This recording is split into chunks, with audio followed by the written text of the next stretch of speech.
आंखें दो परिवारों, दो भाई बहनों में चुनाव करना शायद बेहद मुश्किल होगा।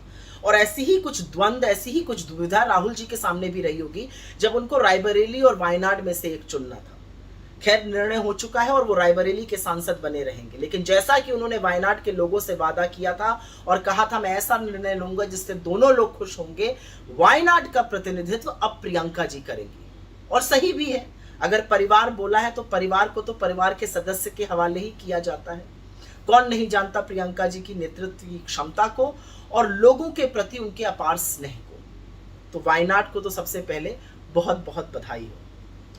प्रियंका जी एक अकेली ऐसी हैं जिन्होंने पूरे चुनाव में नरेंद्र मोदी को निरुत्तर करके बार बार चुप कराया है, बोलती बंद कर दी है।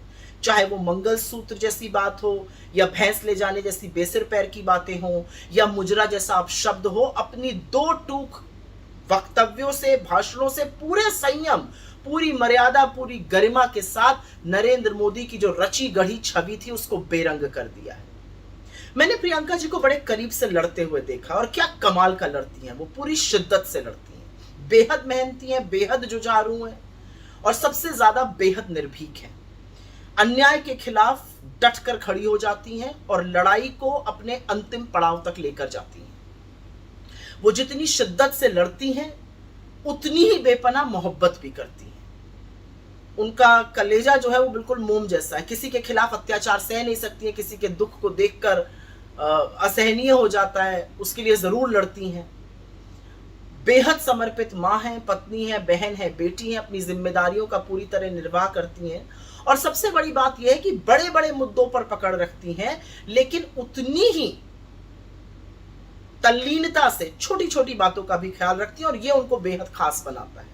बहुत सारे लोगों में उनको इंदिरा जी की छवि नजर आती है, मुझे उनमें एक बहुत उन्मुक्त, बेपरवाह हंसती हुई, साहसी, सहृदय और संघर्ष करने वाली योद्धा नजर आती है। और इधर राहुल जी ने तो कमाल कर दिया।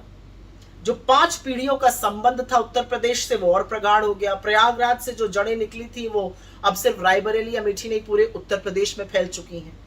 उनके इस नतीजे से बीजेपी के माथे पर पसीना आना लाजमी है, क्योंकि CSDS का एक सर्वे हुआ था जिसमें बताया गया था कि उत्तर प्रदेश में लोगों की जो प्रथम प्रधानमंत्री की चॉइस है वो राहुल जी हैं, मोदी योगी सबसे कहीं आगे। उनके इस निर्णय का दूरगामी परिणाम होने वाला है। जो 10 विधानसभा के उपचुनाव होंगे उसकी जीत की जो शुरुआत होगी वो 2027 की आंधी में बदलेगी। राहुल जी का यूपी में डटे रहना, जिस यूपी में बीजेपी हाफ हो चुकी है, उसको पूरी तरह से साफ कर देगा, इसमें मुझे कोई संदेह नहीं है। लेकिन जरा एक बार सोचिए कि सदन में बीजेपी राहुल जी से पार नहीं पा रही थी, उनका कुछ नहीं कर सकती थी, समझ में नहीं आ रहा था क्या करें। और अब वहां पर प्रियंका जी भी होंगी और वहां पर इंडिया गठबंधन के और तमाम प्रबल नेता होंगे। तो कुर्सी की पेटी बांध लीजिए, क्योंकि सदन का तापमान तो बढ़ने वाला है।